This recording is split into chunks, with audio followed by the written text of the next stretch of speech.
นั้นเจ้าล้านนาใจเพื่อฮื้อแสงสว่างใจนำทางในยามค่ำคืนหรือเอาตั้งเอาแขวนไว้ในศาสนสถานที่เคารพนับถือในความศักดิ์สิทธิ์แห่งพระพุทธศาสนา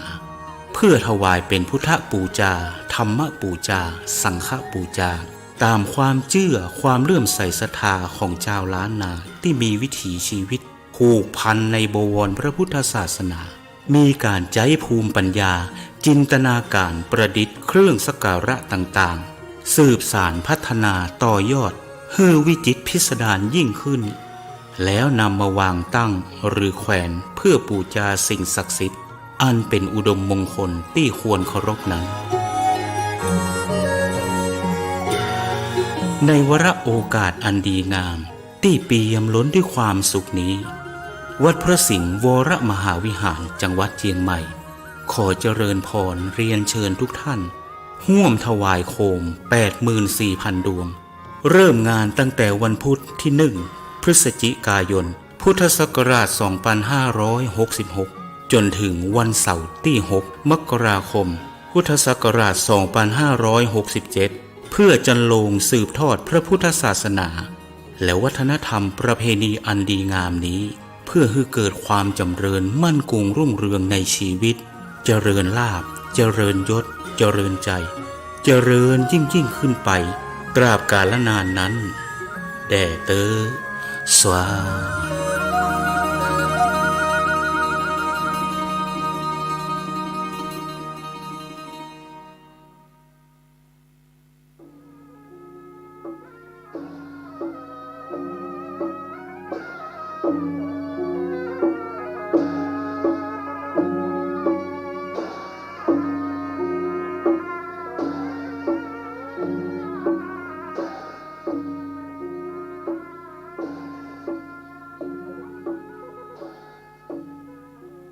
ขอความเจริญในธรรม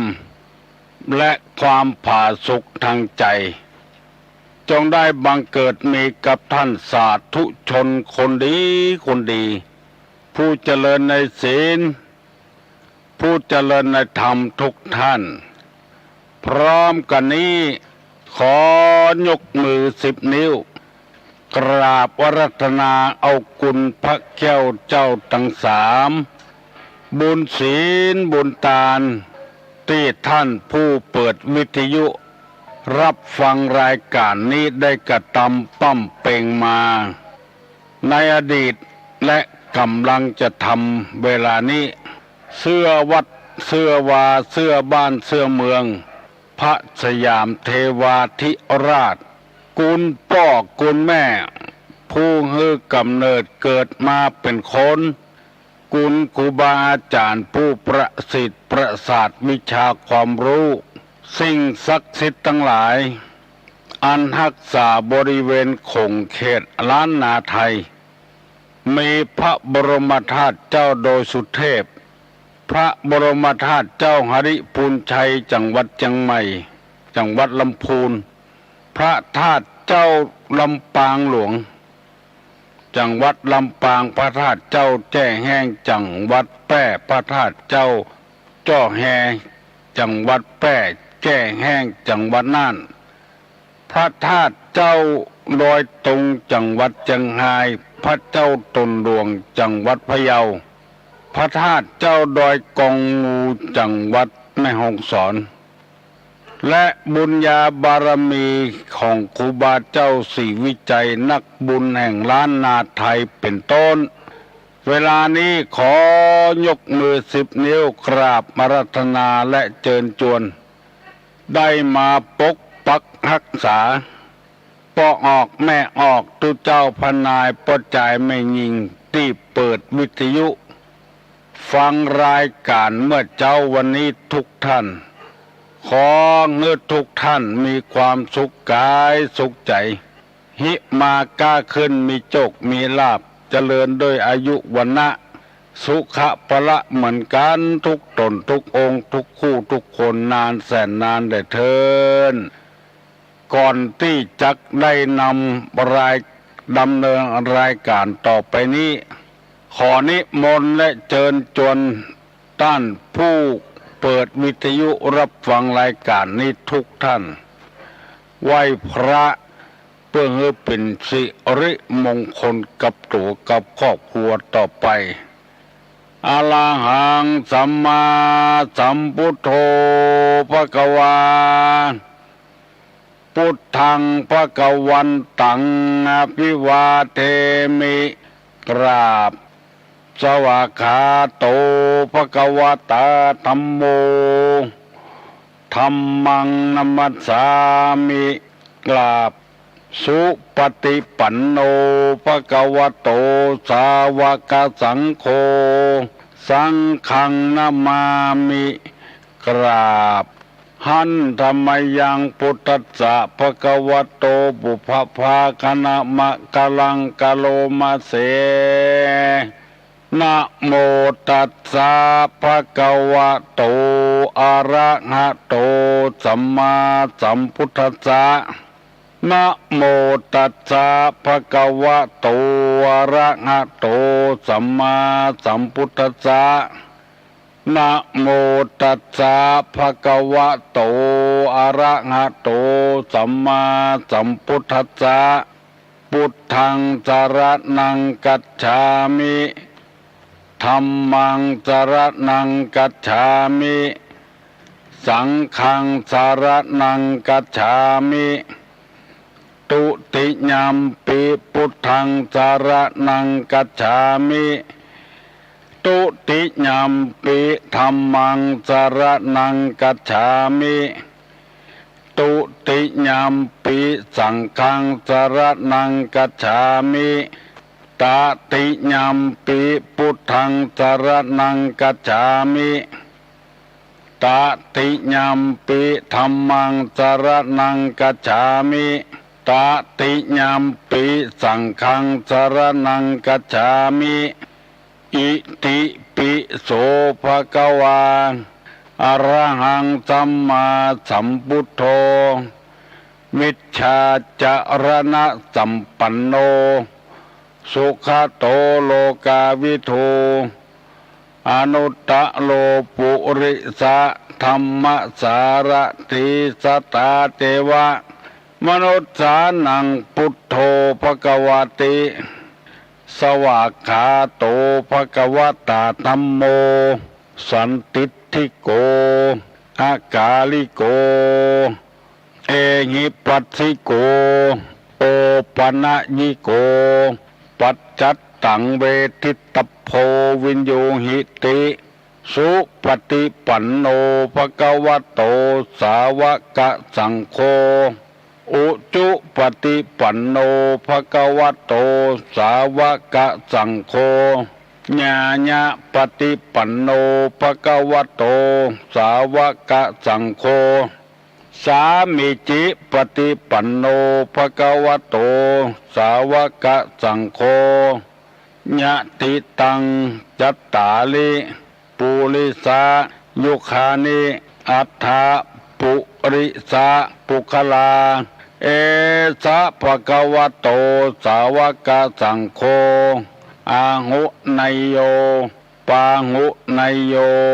ตักขิไนโยอัญจลิกาลนิโยอนุตตรังปุญญเขตังโลกัสสาติกราบหนึ่งกราบสอง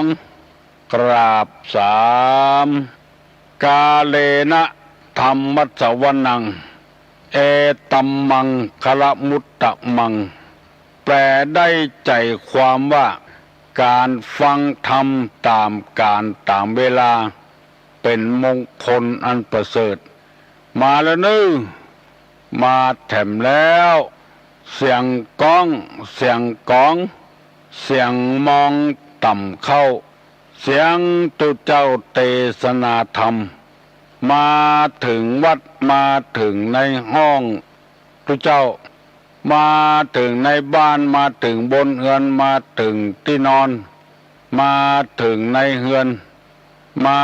ถึงในสุดในมุ้งมาถึงเตาไฟมาถึงห้องน้ำมาถึงในรถมาถึงพี่น้องที่ติ้ววิทยุน้อยอ อกกำลังมาถึงกุฏิกุฏางในให้ในสวนในต้งในนามาถึงในกาดในลีมาถึงกุฏิกุฏางลุกลื้อมาฟังธรรมะกันนักๆแล้วจะได้คนดีอยู่ในบ้านในเมืองนักๆธรรมะบ่เป็นพิษเป็นภัยกับไผเน้อ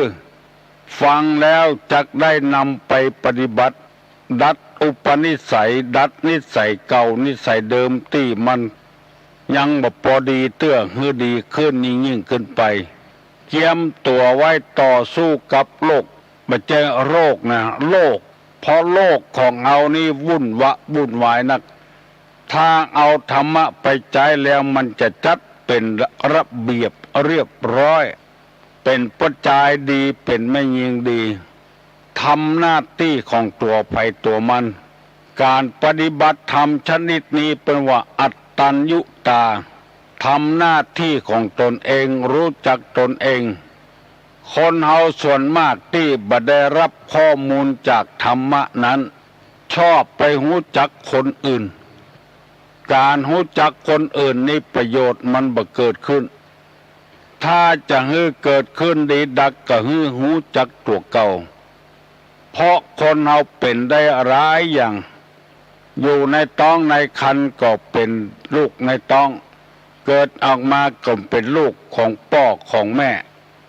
พอใหญ่ขึ้นมาแถมน้อยก็เป็นนักเรียนอนุบาลของครู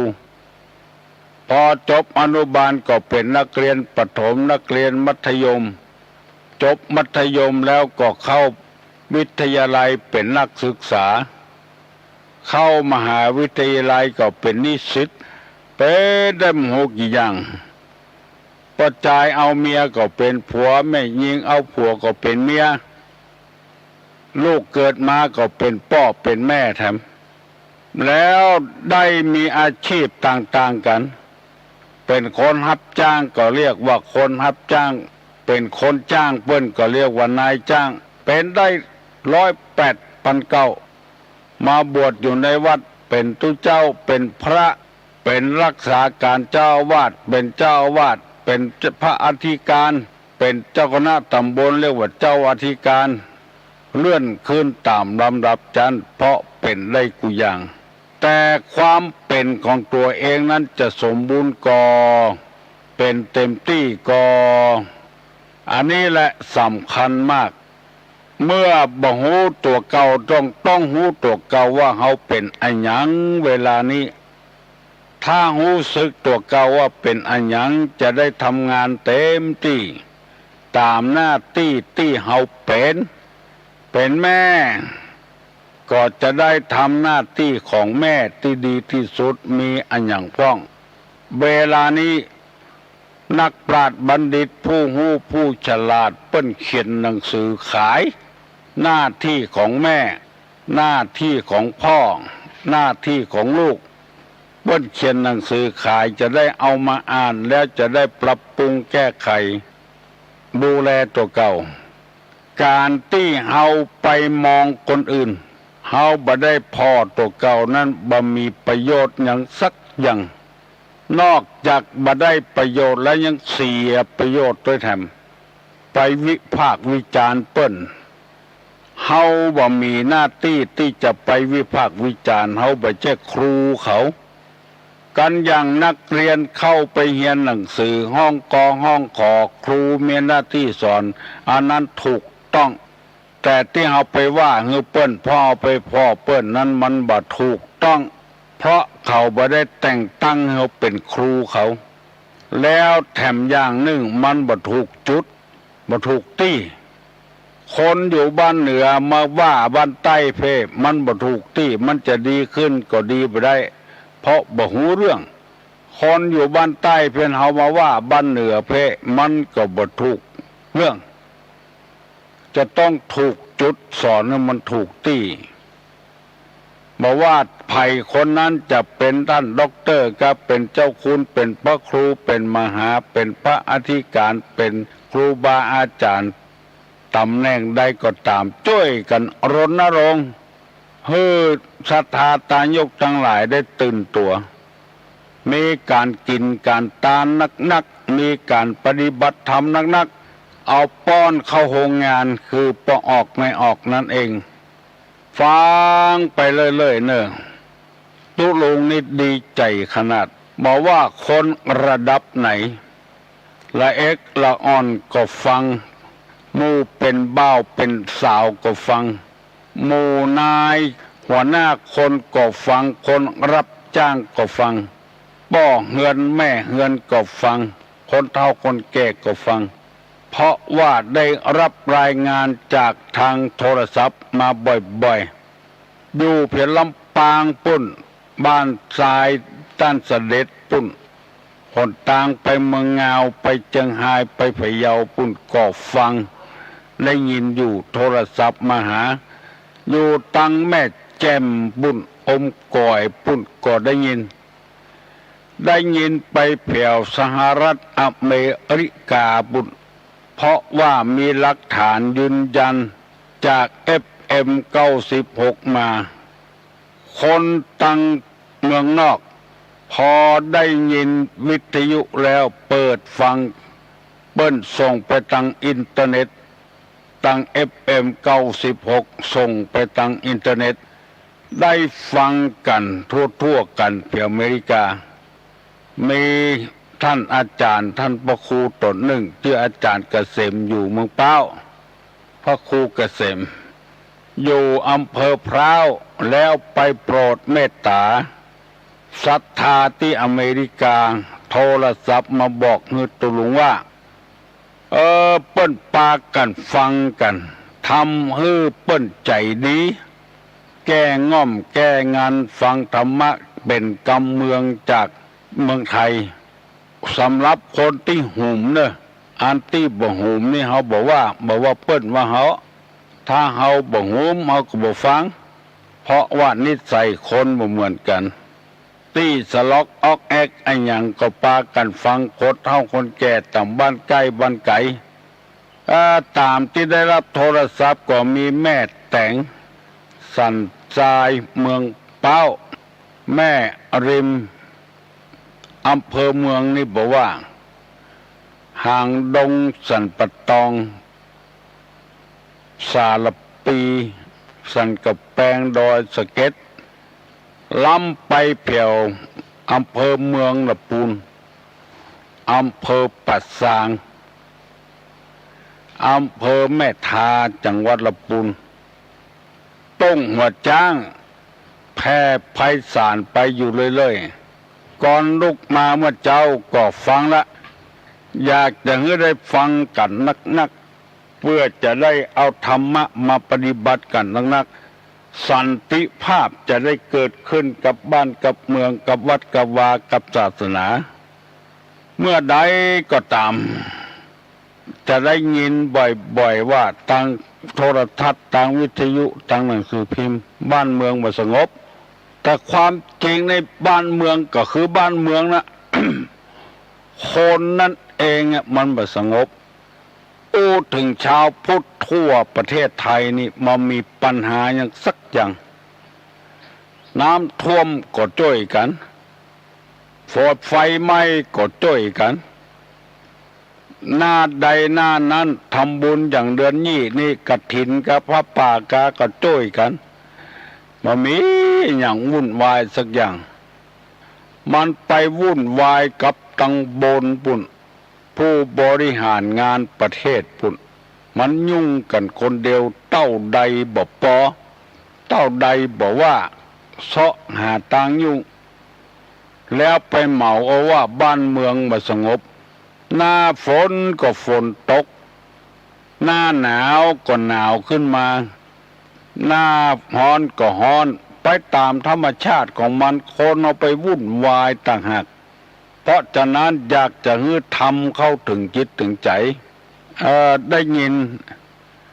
หลวงปู่ชาจังหวัดอุบลเป็นว่าน้ำท่วมก็ให้มันท่วมกับบ้านกับเมืองอย่าไปให้มันท่วมใจไฟไหม้ก็ให้มันไหม้กับบ้านกระจองกับแพะกับป่า อย่าไปไม่ทางใจคนเฮานี่มันเสาะหาเรื่องใส่คนเองเพราะบัดได้ยอมรับข้อมูลที่ถูกต้องที่แท้จริงถ้าได้รับข้อมูลได้จะบ่เดือดจะบ่วุ่นวายอย่างวันนี้ตุลงจะได้นำเอาธรรมะเหมือนกับตึงวันนั้นคือสาเหตุแห่งความล้มเหลวในชีวิตของคนมาเล่าให้ท่านทั้งหลายฟังเพื่อเป็นข้อมูลอันถูกต้องคนเฮาที่ล้มเหลวเพราะอันหยัง1บ่เข้าใจคนอื่น2บ่ประมาณในตัว3บ่เดียงสาต่อการ4บ่สำนึกผิดชอบ5โลภโมโทสัน6เย่อหยิ่งยะโส7โป้ปดมดเท็จ9คบค้า8คบค้าเสเพน9เกลียดคร้านต่อการงาน10ก่อหนี้สินพ้นตัว11ขี้เหล้าเมายา12หูเบาเฉาปัญญา13ทำตัวเป็นหัวไม้14ไร้สัจธรรม15ใจคอคับแคบ15ข้อได้อธิ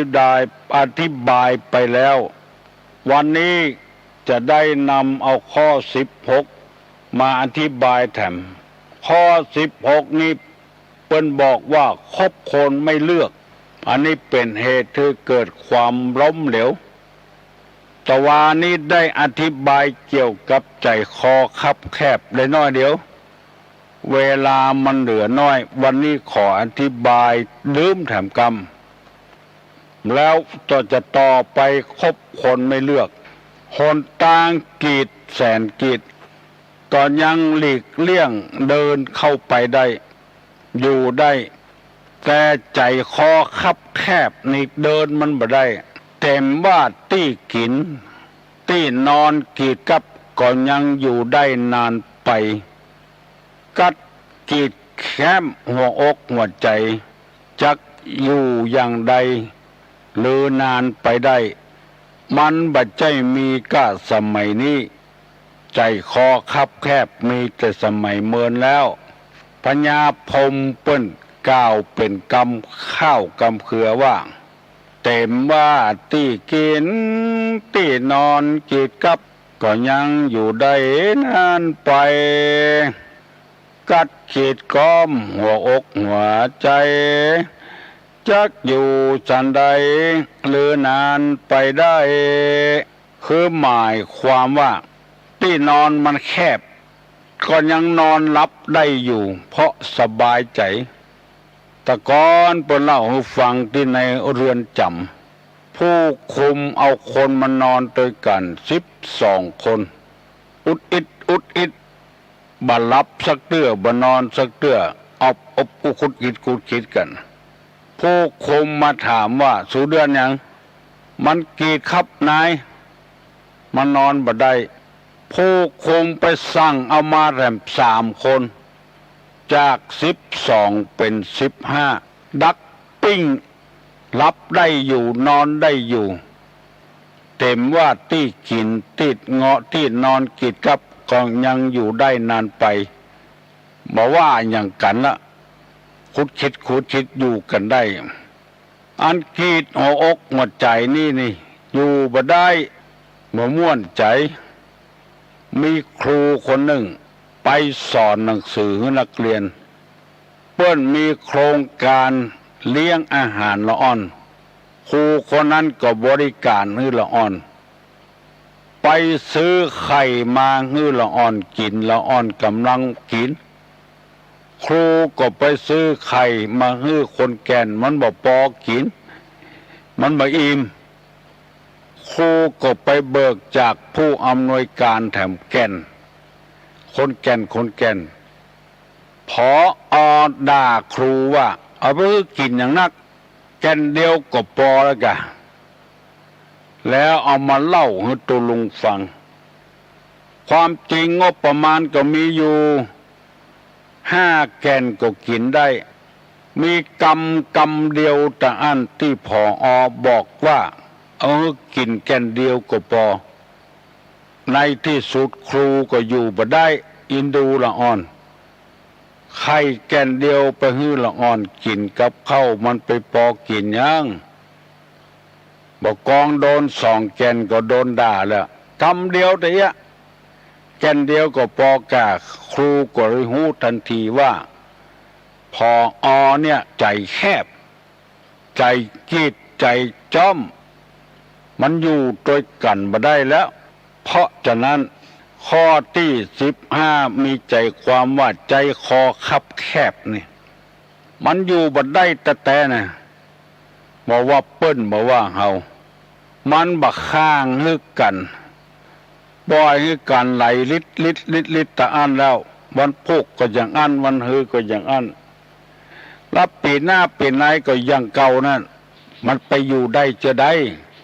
อันนี้ยกตัวอย่างให้พี่น้องทั้งหลายฟังคนเฮาพออันยังต้องพอไกล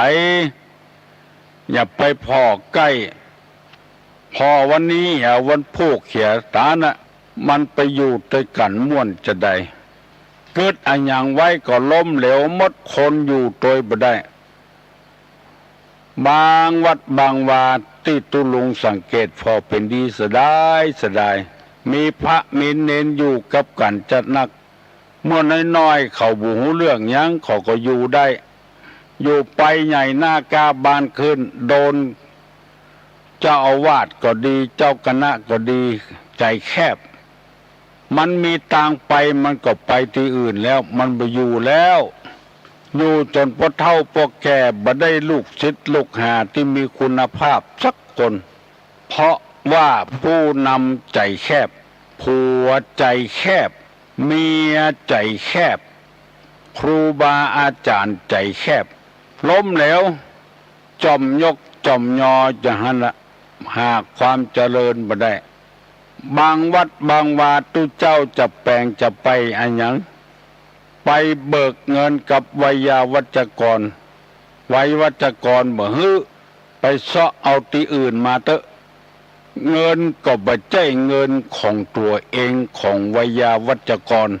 รักษาไว้ยิหยังเมื่อตุหลวงต้องการก็ต้องฮื้อแต่พ่อเหียก่อนว่าสิ่งที่ฮื้อไปจะได้ประโยชน์ก็บ่ได้ประโยชน์ก็หมู่นี้เป็นต้นในอกในใจเนี่ยสำคัญนักทีเดียวขอฝากไว้เนิ่นบอกว่าอันยังสักอย่างถ้ามันแคบไปก็เดือดร้อนน่ะอย่างกับน้ำปิงที่ไหนมันแคบก็น้ำก็ล้นฝั่งท่วมบ้านท่วมเมืองก็เดือดร้อนความล้มเหลวก็เกิดขึ้นข้อที่นี้ลืมเมื่อข้อตะวาข้อวันนี้ข้อที่16ว่าคบคนไม่เลือกคบคนไม่เลือกเสียได้คบไปเลยคนดีหุบดีหุคบไปเลยมันจะทำให้ล้มเหลวเดือดร้อนมีนักต่อนักโบราณเป็นว่าจักน้ำเข้าเหือจักเสือเข้าบ้านเหมือนเข้ามันเข้าเหือก็ล้มเหมือนมันเข้าเสือก็กินลูกกินเมียหมดจะคบไผเฮ้อพอเหียก่อนคบคนดีเมตตาปราณีเป็นที่ไว้ใจแม้แต่ผัวเมียยังเสียถมไปรักจะคบใครให้เร่งพิจารณ์บ่ใจนับได้นับคบคนหรือพอหน้าเหียก่อนซื้อผ้าหรือพอเนื้อมันจะเปิงก่อผ้าเนื้อดีก่อมันจะต้องเลือกสรรถ้าคบคนบดีก็เดือดร้อนมีเหี้ยตัวหนึ่งบัดชอบอยู่กับโพรงไม้เสาะหากินไปตามแพะตามป่าเหมือนจะเข้าโพรงไม้มาเตื้อหนึ่งหมู่เหี้ยป้อเหี้ยแม่เหี้ยลุงเหี้ยเอาก็ตักเตือนว่าลูกเอ้ย หมู่เดียวกันบ่คบไปคบไผที่ไหนที่เบาพุ่นบัดดีนะป้องบัดดีนะแม่โคตรเปิ้นว่าเฮียหมู่เนี้ยบัดตันสมัยมามีอิสระเสรีภาพคบไผก็บ่ได้พกเอาความแค้นไว้อยู่ในใจที่เขาสั่งเขาสอนบัดยอมฟังยังบ่พอพกความแค้นไว้พอโดนว่าเขาก็ว่าเปิ้นด่าแป๊ดเจตนาไปเหียเปิ้นจะสอนก็ว่าเปิ้นด่าวันหนึ่งเฮียน้อยตัวนี้ก็ออกจากโพรงไม้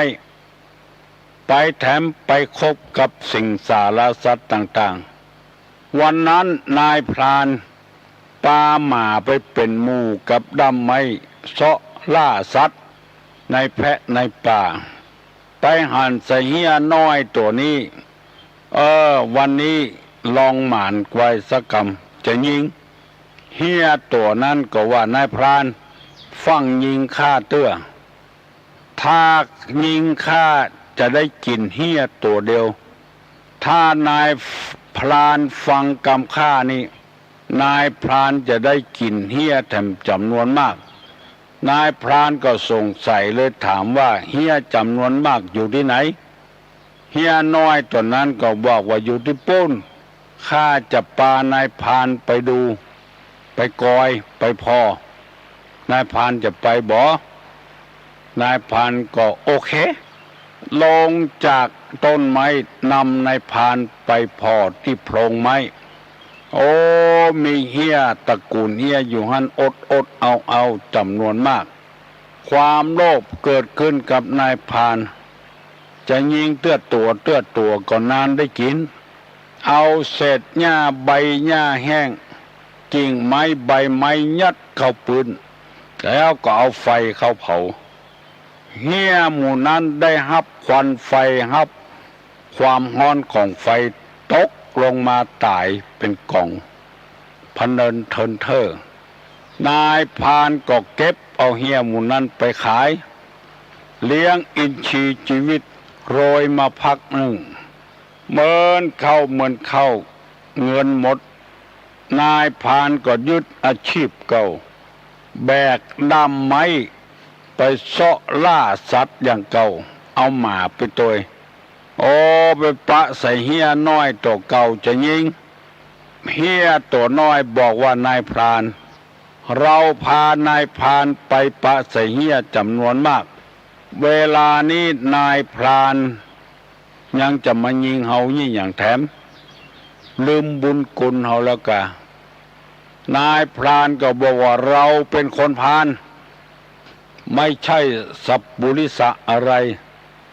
แกนั่นสิเป็นคนไม่รู้จักบุญคุณของพ่อของแม่พาให้เราไปฆ่าพ่อแม่ของแกตายหมดแล้วเวลานี้เราก็หมดเงินหมดทองแล้วถ้าพูดถึงบุญคุณแกนั่นแหละลืมคุณพ่อคุณแม่แกสมควรจะตายเสียดีกว่าอย่าอยู่ในโลกนี้หนักแผ่นดินว่าแล้วนายพรานก็ยิงเฮียตัวนั้นตกลงมาตายหมดมาเหลือสักคนเพราะเหตุว่าคบคนบ่เลือกใครคบไผ่ก็คบไปเลยคนดีก็มีเปเลอะเปเตอบ่คบไปคบคนบดีบดักพ่อแม่ว่าก็บ่ได้ไผว่าก็บ่ได้อันเนี้ยชีวิตจะล้มเหลวแน่นอนคบทำมาค้าขายคบเนี่ยให้ใส่สวนคบแกะสลักแปลงหั่นแปลงนี้ยังจะได้เงินได้ทองมาจุนเจือครอบครัวดีกว่าไปคบคนอื่นพอออกไม่ออกบัดได้นับว่าคบได้ผ้าก็เหมือนกันเอามานุ่งบางทีมันแบบเปิงกับตัวก็นุ่งอยู่ตัวดำอยู่หันอยู่แล้วนุ่งกางเกงแดงซ้ำไปแถมใหญ่มืดมนอนตการต้องสังเกตต้องพอต้องกอยต้องเลือกอย่างที่ตุลุงเคยว่าตัวต่ำแม่ไปซื้อเสี้ยแซงตังขวางมาใส่แถม หน้าที่จะซื้อเสื้อแซงตั้งสูงตั้งมานุ่งเอาตั้งขวางมานุ่งมันก็ต่ำลงไปแถมมันแบบเปิงกับตัวฮือสังเกตคือพ่อคือกวายก่อน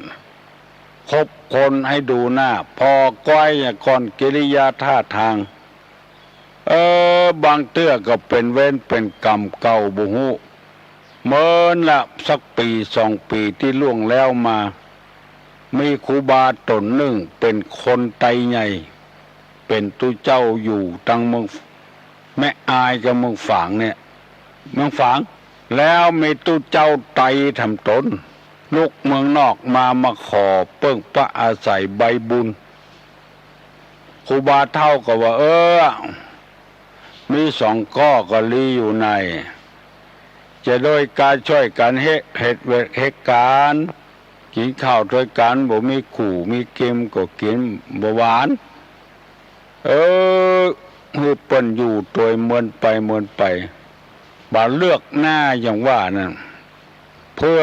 ชาวบ้านฮู้เลือดห้ามครูบาเท่าตุหนุ่มที่มาอยู่โดยเป็นเจ้าเดียวกันน่ะเจ้าไตเหมือนกันเอามีดปาดคอเปิ้นโคนเอาสตางค์เปิ้นไปประตกประเสียงลาสาประมาทเลินเล่อไว้ใจทางอย่าวางใจคนจะจนใจเองโบราณพูดว่าจังอันโนอย่าไว้ใจทางละอ่อนประจายกับแม่หญิงเมืองเป้า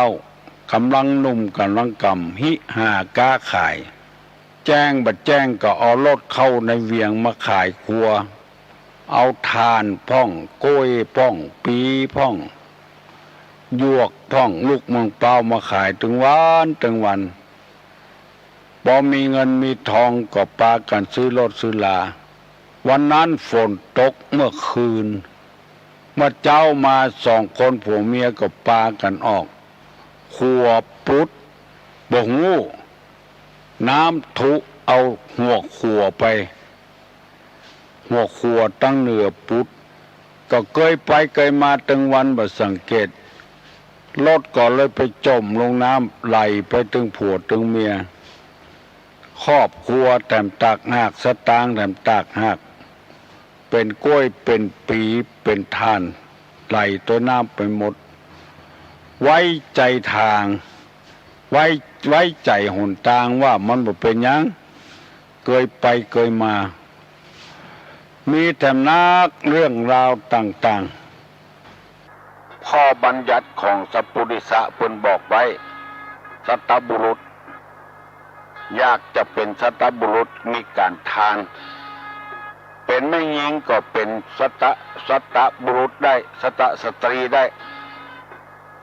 คือตานข้อที่2บรรพชาถือบวชเป็นอุบายเว้นจากการเบียดเบียนซึ่งกันและกันอันนี้ตุลุงก็ทำมาแล้วบวชเมื่ออายุ15 ปีบัดเดี๋ยวนี้ย่างเขา72แล้วบ่เคยศึกหาลาเพศเป็นอุบายเว้นจากการเบียดเบียนกันอยู่วัดมาได้เบียดเบียนไผไปบิณฑบาตเมื่อเป็นเนนมาแล้วก็บ่เบียดเบียนไผใส่ก็ฮับเอาเหียไผบ่ใส่ก็แล้วไปเหียบ่ไปขอคนนั้นคนนี้เอามาเพื่อประโยชน์ส่วนตัวสุดแล้วแต่ไผจะฮื้อเอามาตานก็ฮับผมเปิ้นเหียคนฮื้อก็บ่เดือดร้อนเพราะเราบ่ได้ไปเบียดเบียนบ่ได้ไปขอของเปิ้นบ่ได้ไปบุกทุบตีไผอันนี้ฮ้องว่าบรรพชาถือบวชเป็นอุบายเว้นจากการเบียดเบียนซึ่งกันและกันศรัทธาก็บ่ไปเบียดเบียนไผใครมาก็มาบ่มาก็บ่มาสุดแล้วแต่ใจไผใจมันบ่ไปบังคับบัญชาไผเป็นคนมหาหน้าสักเตื้อตายไปเอาศพมาไว้วัดก็บ่ว่าอย่างกันอันนี้ฮ้องว่าบรรพชาถือบวชเฮาเป็นผู้เจ้าแล้วเว้นจากอุบายเบียดเบียนซึ่งกันและกันบ่เบียดเบียนไผ 1. ทาน 2. บรรพชาจำไว้เนอะบุญจะถามว่าสัพพุริสธรรมมีกี่อย่างมีตอบว่ามี3 อย่าง 1. ทาน 2. บรรพชาถือบวช 3. มาตาปิตุอุปถานะมาตาปิตุอุปถานะแปลว่าปฏิบัติมารดาบิดาให้เป็นสุขปฏิบัติมารดาบิดาให้เป็นสุขมาตาปิตุอุปถานะอุปทานมาตาปิตุอุปถานะหรือมาตาปิตุอุปทานปฏิบัติบิดามารดาให้เป็นสุขเพราะว่าสัพพุริสะนี้จะต้องให้พ่อให้แม่มีความสุขอันนี้ตุลุงก็ปฏิบัติมาแล้วเมื่อมีชีวิตพ่อแม่ได้สบายกับตุลุงเพราะว่าลูกอยู่วัดดึงบอกไปหายไปขาดที่ไหนอยู่กับพระเจ้าพ่อแม่ก็สบายใจมีความสุขกับลูกยิ่งได้บวชได้เรียนเทศน้ำเทศธรรมได้ตอนเมื่อหนุ่มๆพ่อนี่จะไปโตยกุฏิกุตังตุลุงไปเทศที่ไหนก็ไปโตยไปเทศแม่แต่ก็ไปโตยไปเทศเจดีย์แม่ครัวก็ไปโตยไปเทศตั้งสันปะตองก็ไปโตยเพราะว่ามีความสุขที่หันลูกได้เทศทำให้คนอื่นฟังคนอื่นฟังแล้วก็ซึ้งใจม่วนใจเพราะฉะนั้นไผ่ยังบ่มีให้เป็นสัตบุรุษก็คือปฏิบัติธรรม3 อย่างนี้เรียกว่าสัตบุรุษหรือว่าสัพพุริสบัญญัติสัพพุริสธรรมสัพพุริสธรรมคือธรรมที่เป็นสัตบุรุษให้เป็นคนเป็นสัตบุรุษบ่ถึงขนาดบัณฑิตนักปราชญ์ตัวนะมอกสัตบุรุษเนี่ยก็คือตั้มอยู่ในธรรม3 อย่างถ้าตุลุงถามว่าสัพพุริสธรรมมีกี่อย่างคือตอบว่ามี3 อย่าง 1. ทาน 2. บรรพชา 3. มาตาปิตุอุปถานะแปลว่าปฏิบัติมารดาบิดาให้เป็นสุขตุลุงได้นำเอากรรมนี้มาเสนอเพื่อท่านทั้งหลายได้ฟังเพื่อเราจะได้เป็นสัตบุรุษมีคนเคารพมีคนนับถือมีพ่อก็สบายใจมีแม่ก็สบายใจตัวอยู่วัดศรัทธาก็สบายใจตัวอยู่บ้านตุเจ้าก็สบายใจตัวเพราะมีธรรม3 อย่างทานบรรพชาถือบวชมาตาปิตุอุปถานะ3 อย่างจำไว้เนอะแล้วต่อไปนี้จะได้เอากรรมโบราณมาเสนอให้พี่น้องทั้งหลายได้รับทราบอันใดดีเราจะได้นำไปปฏิบัติอันใดบ่ดีเราก็ละเว้นเมื่อ2-3 วันก่อนได้นำเอากรรมเสนอว่าอย่าไปติดกระแสอย่าไปแผ่หูตวานอย่าไปลวนผนมอย่าไปถมสมมุติอย่าไปขุดธรณีได้อธิบายกูอย่างแล้วติดกระแสก็ติดคุณงามความดีของเปิ้นจะได้ระเบิดเปิ้นได้แผ่ตวานคือแผ่ประตูเมื่อมันกว้างขวางออกไปแผ่อำนาจวาสนาของตัวในทางที่บ่ถูกบ่ต้องเป็นต้นว่าไปแก่บ้านหมาเฮาเขาใส่หมาตัวนี้แก่บ้านก็เฮาอันนี้เป็นต้นแผ่ตวานท วารก็คือประตูร้านผนมคือของเปิ้นหุของตัวบุเอามาผสมประสานมาเป็นของตัวมดถมสมุทรคือถมสระน้ำเก่าแก่เอามาแปลงหอแปลงเฮือนหรือทับถมคุณงามความดีของคนอื่นพ่อแม่เลี้ยงมาทับถมบุญคุณของพ่อของแม่หมดขุดคอธรณีขุดธรณีคือขุดวัดห้างขุดธาตุห้างขุดบกหัวใจพระเจ้า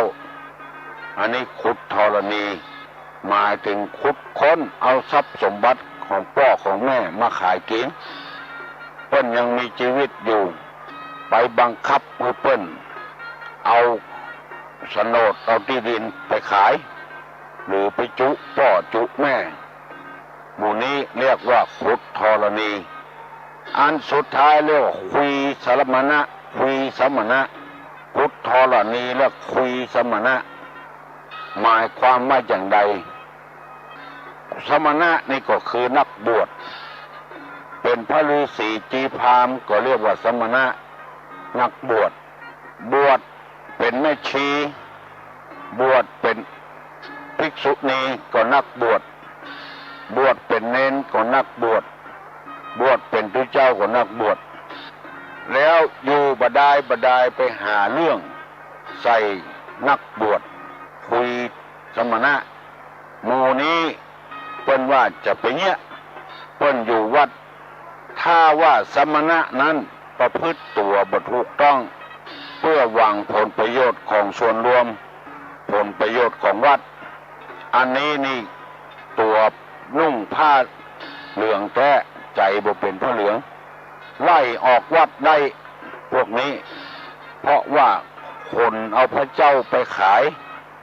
เอาเงินวัดไปเล่นหวยเอาเงินวัดไปซื้อรถมาใจเป็นส่วนตัวอันนี้บัจใจสมณะเพราะว่า